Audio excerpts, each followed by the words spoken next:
enzyme in each of those steps and each substrate and product for every step. Yeah, that wasn't any fun. I just sit in the library and just draw it for hours. And then I forgot it, right? So what about questions on the study guide? The 4 fates? Yeah, it's the same. Yeah, so it's make ATP, make amino acids, make glycogen, or turn it into triglycerides, which is how you can get fat without eating any fat. Surprise, surprise.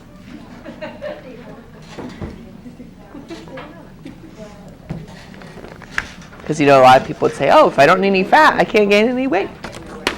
Because it's a low-fat diet, so I won't get any fat on me. Doesn't work that way. People are silly. It's unfortunate it has the same fat and fat, the same word. They just assume it's the same thing. Anything else? Ready for your quiz? Yeah, so anabolism is building molecules. Like building larger molecules. And catabolism is breaking down molecules. Alrighty, let's do some quizzing.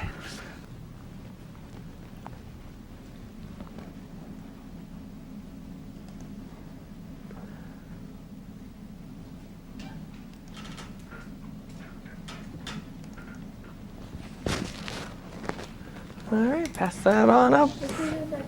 All right, so the answers. What's the breakdown of macromolecules called? That was catabolism. You think of cannibalism, kind of the same thing, right? Sort of. And that is how you thought of it? Yeah. Yeah. But you just said it when I asked you. What? You said it, remember? What? I asked you what it was. Yeah. Yeah. That's how I remember.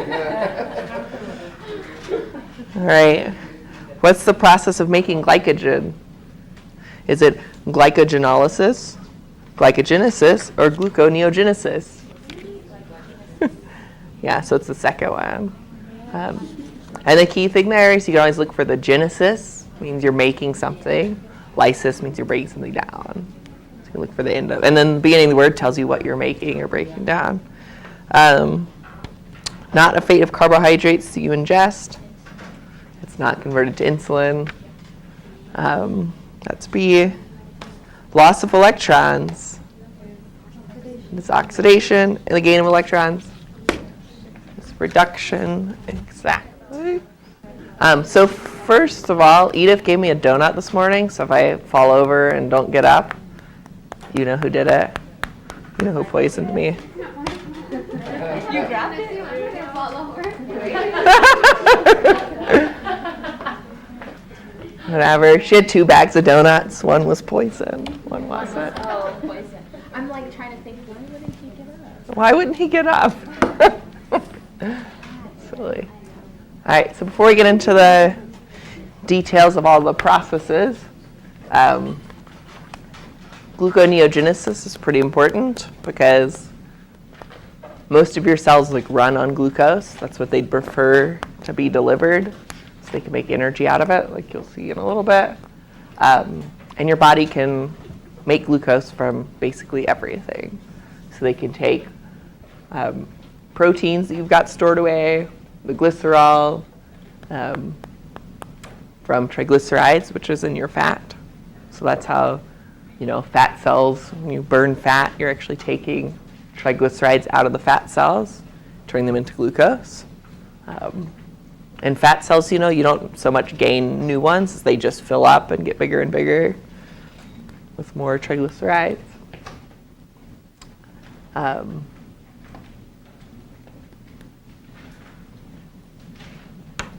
And some of the hormones involved, cortisol, glucagon, and thyroid hormone, all activate this process. And as you'll see in part 2, This is something that would happen like if you haven't eaten for 7 or 8 hours, because then the glucose you absorb from your food has been used up. You have to go to some other portion, some other area to get it. All right. So when would your body use this? Hold on. So I have to open this program. All right. So I want you to chat with your group there. Then we'll vote again. Gotta get some water. All right, so we got B, C, E, F. B's winning, which is a lot different from what we had before. The answer is actually E, which I think more of you had the first time. Doing it So what time do you eat then? 7 and about about 1 to 7, 1 p.m. to 7 p.m. and then fast the rest of the day. oh, so you eat at 1 and 7, and then you don't eat in the morning. Well, between 1 and 7, I ate the same amount of food I would normally. Yeah. But only between those hours. Ah, interesting. It also stimulates HGH production. Yeah. All right. Well, we'll see if it I'll works. let you know how it goes. How have you felt in the morning? Yeah. Well, good. So because we're gonna do the post-absorptive state next time. So we'll be talking about that'll relate to that. And yeah, you're not the first person to mention that when we did this chapter, actually.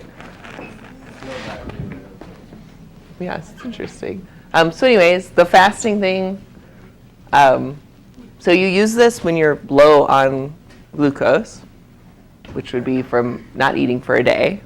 If you eat something, you've got glucose coming in from the intestine, so you don't need to make extra. That's why C is true. And then A, we said that cortisol, which is like the stress hormone, causes this process to happen. So if there's a tiger coming to get you, one of the ways your body responds is, let's make sure we have extra glucose in the blood so we're ready to run for 10 minutes or an hour or however long that tiger's chasing you for. Even though you maybe start with an okay level of glucose. You're running from a tiger for 10 minutes. Yeah, that's true. It's probably more like you run for like 10 seconds and then get eaten, but At least your blood will be nice and rich in glucose. yeah, that's true. Your blood will taste sweet and delicious. That's why vampires chase you first, to get that stress response, get that sugary blood. I never realized that before. Makes sense. All right. So we'll talk more about gluconeogenesis in part 2. But today we get to do all the molecular stuff.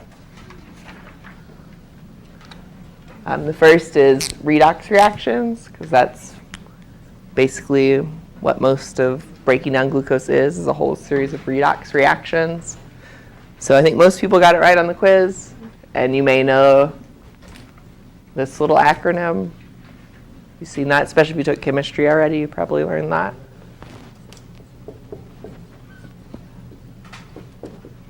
So that's something to remember, and it tells you that oxidation. Am I really going to write it this way? Oh my goodness.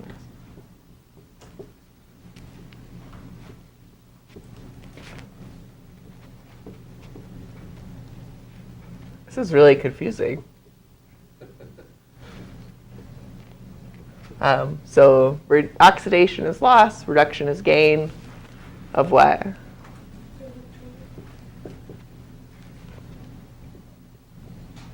Could you say that it's also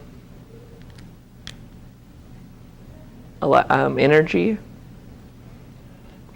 So oxidation is loss of energy and reduction is gain of energy. Could you say that?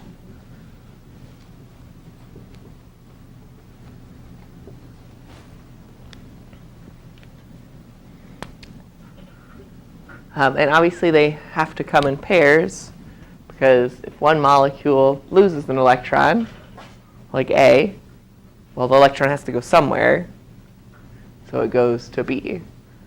So in this reaction, these are the reactants, those are the products, and it's always based on who started with the electron is oxidized and who gained it is reduced. So A was oxidized and B was reduced.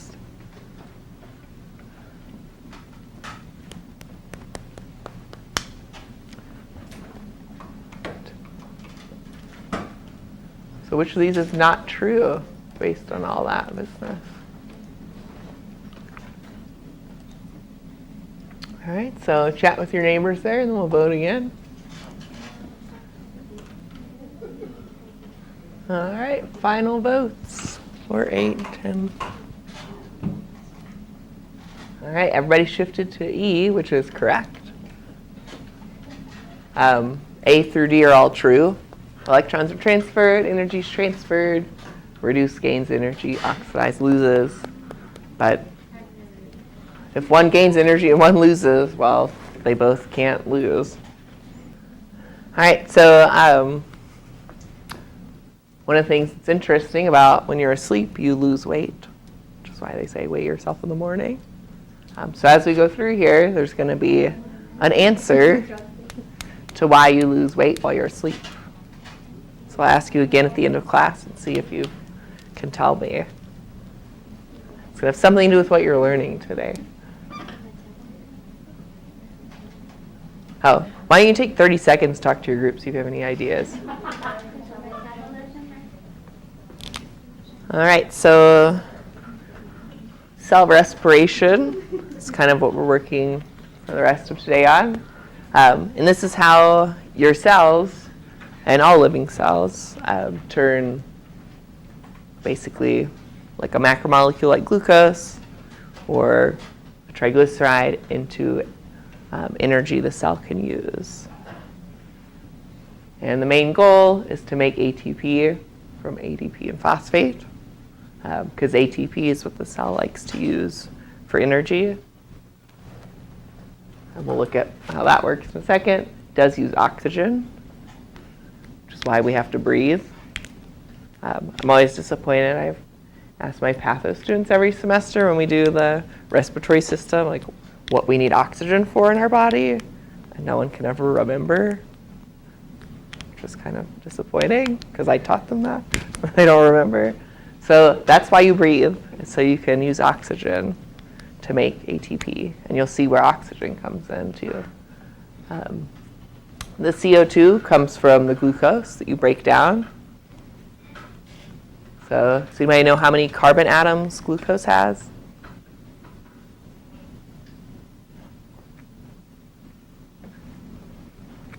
It's got 6. So every time you break down one glucose molecule, you create 6 CO2s. They go into the blood, and then you breathe the CO2 out from that. It's not just for glucose. You can use triglycerides to get into this whole pathway, or proteins, basically any macromolecule you could use. And they come in at different spots, but they all kind of funnel into the same pathway. All right, so what is ATP? The P stands for phosphate, which is a phosphorus atom with 4 oxygens on it. That's a phosphate group. I've seen that somewhere. So ATP, what do you think the T stands for? Tri. Stands for tri. What do you think ADP? What is the D? Di. That's di, right? So we've got an A. That's ATP. So you've got A with 2 P's on it. You add 1, and you get ATP. So it's an extra bond. This is ADP.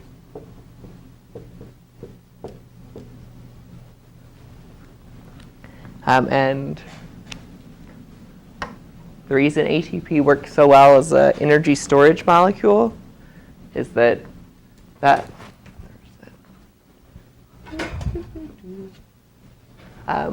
this bond right here, because of how these atoms are arranged, whatever, it has lots and lots of energy, way more than like just a carbon-carbon bond or something. So when you break that bond, you can release lots of energy when you take off that one phosphate. Of course, that also means it takes a lot of energy to put it on there. So let's see, from 1 minute.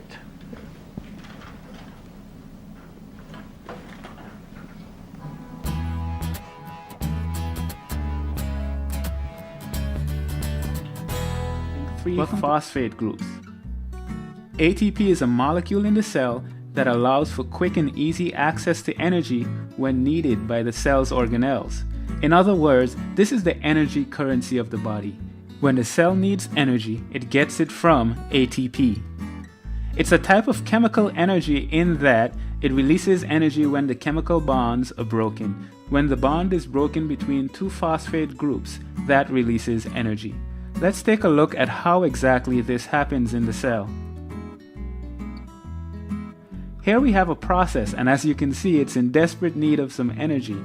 Fortunately, there's ATP that comes along, and when that ATP comes to the process, it breaks the bond between two phosphate groups and donates one phosphate to that process or that protein or whatever it is that needs that energy.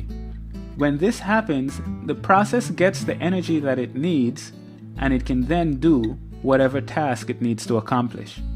Let's get rid of this process for now. And now you can see we are left with two phosphate groups, so it's no longer ATP, it's ADP, or adenosine diphosphate.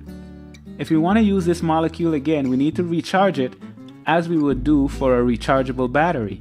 In order to do this in the cell, we need a very special organelle called the mitochondria. ADP then goes to the mitochondria, and the ADP gets recharged by the mitochondria adding another phosphate on, and it's now ATP again. So whatever you're doing, whether you're preparing for a big match or just going for a jog, playing some football, or even just spending time with that special someone in the park, it does take energy, and that energy is provided by ATP. So I like that one because it shows you that ADP is what's cycling around.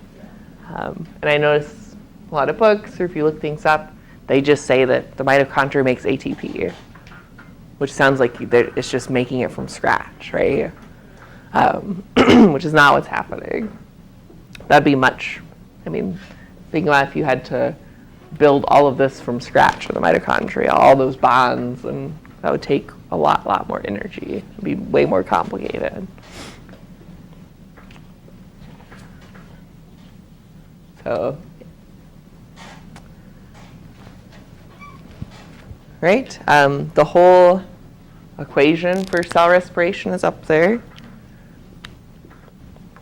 So you start with glucose, oxygen, ADP, and phosphate as your reactants. And through all these steps, the final products are CO2, which is from the glucose, water, and ATP, which is from the ADP and the phosphate. And so that's, the oxygen you breathe in, the CO2 you breathe out. And we're going to look at each of these steps of the process. You have glycolysis first, acetyl-CoA formation, citric acid, electron transport chain, and ATP synthase at the end. All right, so this whole reaction up here, you can't just do it in one step, like with one enzyme or something. And because of, one of the reasons for that is if you tried to rip all those atoms off glucose at once, all you would do is make a whole bunch of heat. And you wouldn't be able to store the energy like you want to. And also it'd be hard to make an enzyme that would be able to do that. So instead, you could think of it as you're taking glucose and you're breaking like one little bond at a time and transferring that energy or electron to something else. But even with all these, how many steps are there? And it's probably like 50 steps or something to break down glucose all the way. But even with that, you only get 40% of the energy to be stored. And the rest of it just becomes heat. So you're exercising, what happens to you? Why do you get hot, do you think? Being broken. Yeah. So are you trying to make more ATP when you're exercising then? So yeah, you're making more ATP, but 60% of it just becomes heat, which is why you get hot. It's kind of interesting. All right, so I've tried like a million different things for teaching this, and what seems to work the best is to have you teach each other about it. So what you're going to be doing So you're going to get one of those steps that we talked about, one of the first 4 steps. I'm going to do the last one. And your job is to answer these 3 questions about it on the front. So where does it happen? What molecule lost energy? And where did this energy end up? Which will be the challenge. All right, so y'all are going to do the Krebs cycle.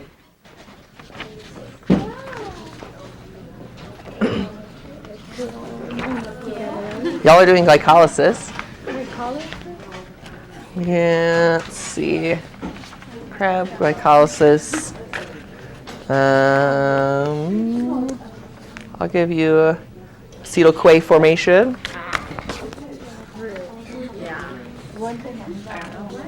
And y'all are electron transport chain.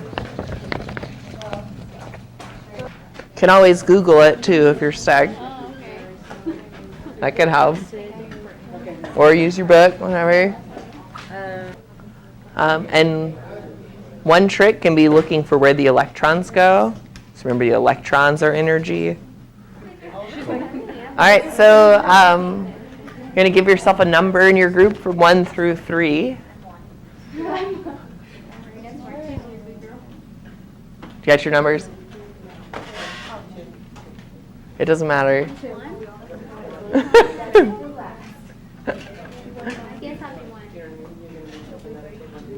Yeah. So if you turn your paper over, you've got a table to fill in. So what do you think we're going to do? Tell each other what you got. So we'll put 1s here, 2s here, 3s here. And it'll make the most sense if you go in order. So like do glycolysis first, like go in order of the table. All right. So hopefully you got a little better idea of how it's connected. Maybe. So just as a quick recap of what you figured out. It's a nice diagram because it shows you how many carbon atoms are left. So you remember glucose starts at 6, and we're going to slowly break it down, take electrons out, take energy out. So in glycolysis, we turn it into pyruvate. We made some ATP. It also made NADH, which they didn't show. And then the pyruvate came over, and it got turned into acetyl-CoA. So that was the acetyl-CoA formation. That made it NADH. Oh, there's the NADHs. Yeah, so glycolysis made NADH. So did the pyruvate processing, or acetyl-CoA formation. And then the acetyl-CoA went to citric acid. Citric acid took those 2 carbons that were left, broke them down completely into carbon dioxide, and it produced ATP. So it, put a phosphate onto an ADP, and it took electrons and put them in NADH and FADH2. And then, wait, where is it?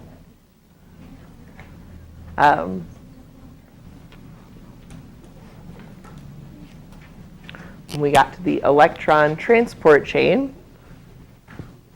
the first thing to know about the mitochondria is it's got 2 membranes. They're helpfully called outer and inner membranes.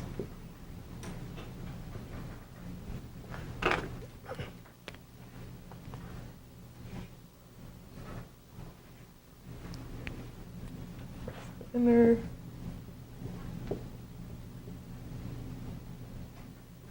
So if we have 2 membranes, that means we have 2 spaces. Does anybody know what the space is called? Most inside.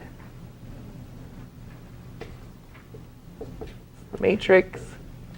What about this space?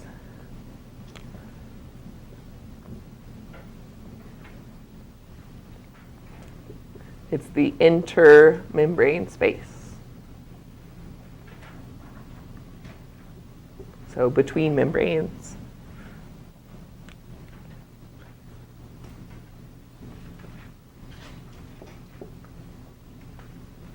So the electron transport chain, which is what y'all did, it takes all those electrons that the first three groups harvested, and it uses their energy to take H pluses and send them out.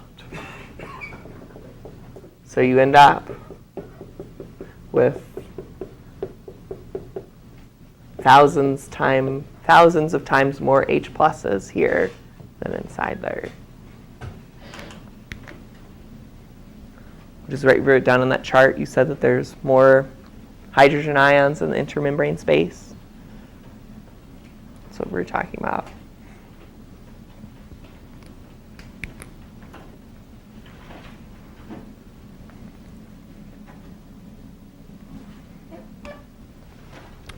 And an important thing, those electrons that we got from NADH, we used up their energy, at least some of it. You have to do something about it once it's done. You can't just leave that electron floating around. It would damage your DNA. It'd be a free radical. So we have what's called an electron acceptor. So we take electrons, combine them with oxygen and hydrogen to make water. So that's where the oxygen comes in. That's what makes it aerobic respiration.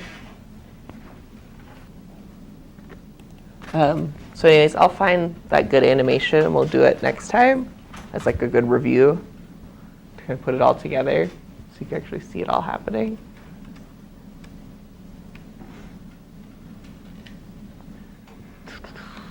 All right.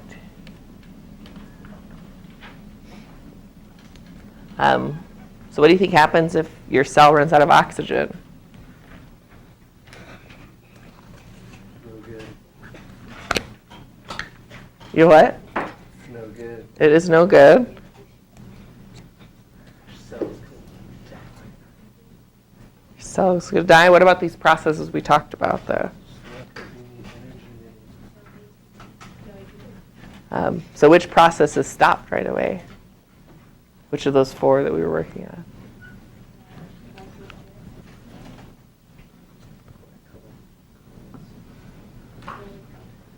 Which process used oxygen?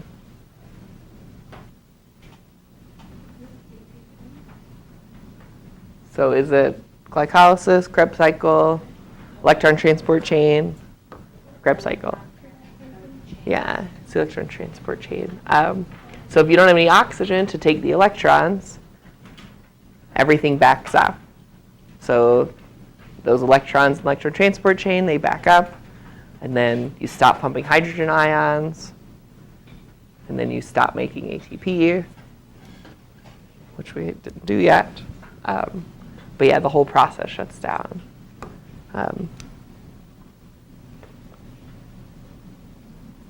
If you can't make ATP, then your cell is going to die at some point quickly.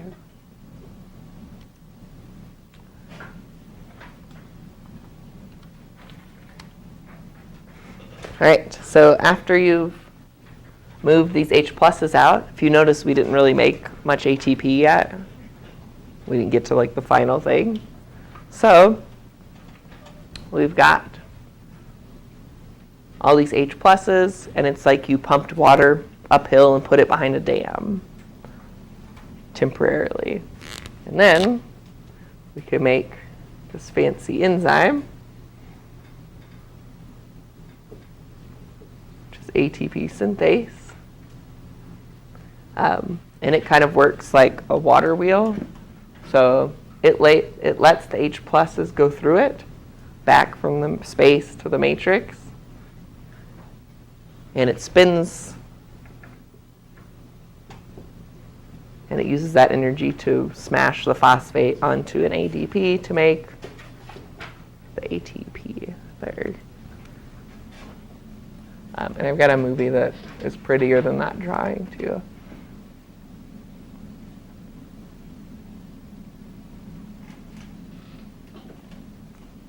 All right.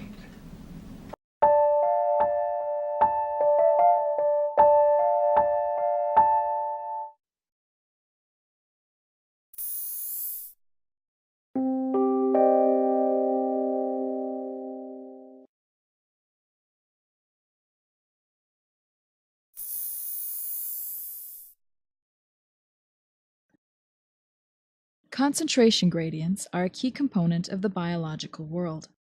The potential energy from these gradients is often used to perform biological work. Here we will focus on hydrogen ion concentration gradients. Hydrogen ions are also known as protons. A gradient exists when there is a higher concentration of a molecule in one compartment compared to a neighboring compartment.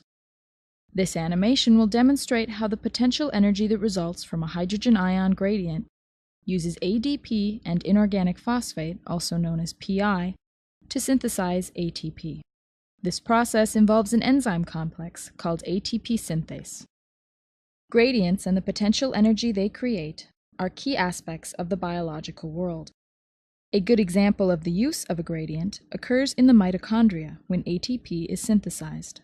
ATP is synthesized by ATP synthase, a large complex of membrane-bound protein.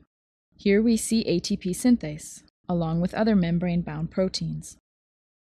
Notice the large difference in the number of hydrogen ions on the two sides of the membrane. This difference is a hydrogen ion, or proton, concentration gradient. So what do you think in here is? What space is that? Yeah, so that's matrix, and that's intermembrane space out there. The energy associated with this gradient is used to synthesize ATP from ADP and PI. This occurs at the ATP synthase complex. One hydrogen ion enters the ATP synthase complex from the intermembrane space, and a second hydrogen ion leaves it on the matrix space.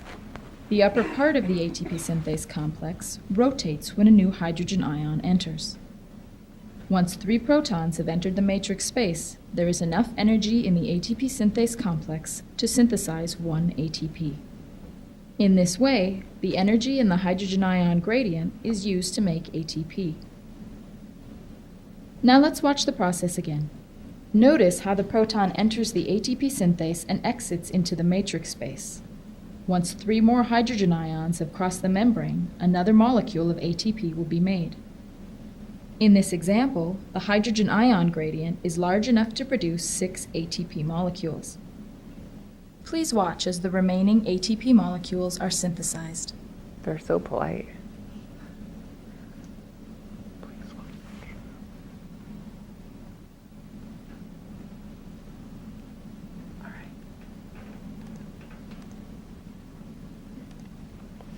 All right.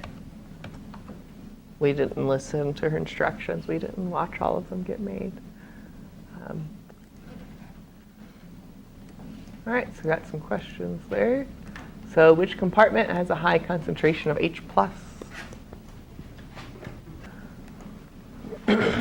right, so chat with your group there, and we'll vote again.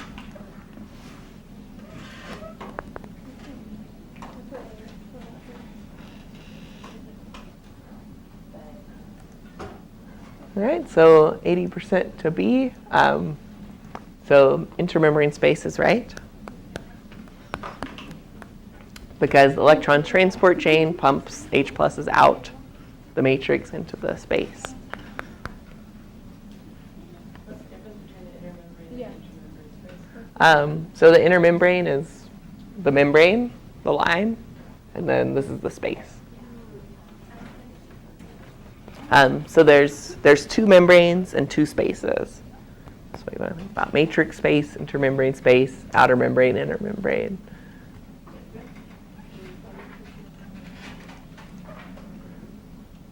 All right. Which membrane is ATP synthase sitting in? Yeah, so C is the answer for that one. Because it does say what membrane does it sit in. It sits right here. You're certainly right. It touches the matrix and the intermembrane space. But the question does say what membrane is it sitting in. All right.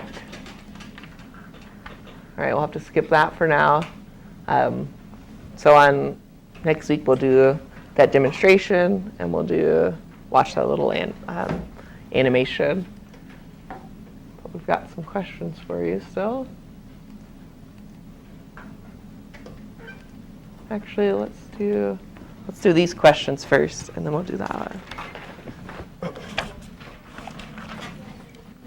right, so with your group, you've got a paragraph to correct. You'll have to think about. All right, you're looking for 4 or 5 mistakes. And then we were thinking that it's not reducing to become NAD plus and FAD, but it's ATP and FAD. Trans. In the second line.